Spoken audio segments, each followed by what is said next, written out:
Sa ibang balita, isang dati umanong pulis ang arestado matapos umanong mamaril at manakit na magkapatid sa Maynila. Balitang hatid ni Bea Pinlac.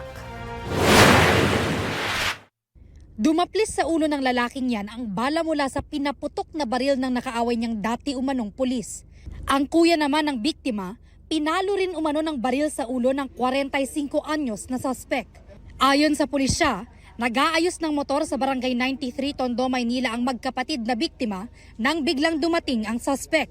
Galit, meron daw binato na pinitik na sigarilyo saka doon sa ating victim number 1 na tinamaan ng sigarilyo. Nagkasagutan daw ang suspect at isa sa mga biktimang tinamaan ng sigarilyo hanggang sa bumunot na raw ng baril ang suspect. Itinutok niya doon sa ating victim, pinutok niya, buti na lang nakaiwas si victim so kaya nadaplisan siya sa bandang ulo. Nakita ng kapatid, inagaw yung baril.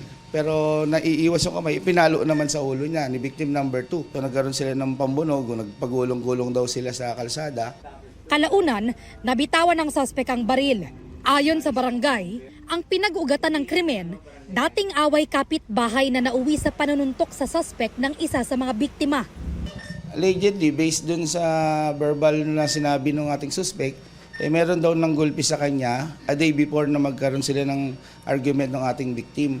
Nung nandun na kami, kami nga, hindi ko malimutan yung ginawa mo kahapon.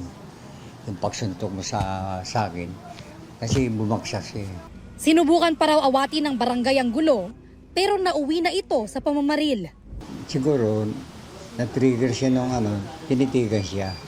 Doon na nagsimula. Binunod niya yung baril, tinutok niya. Narecover ang baril na ginamit ng suspect.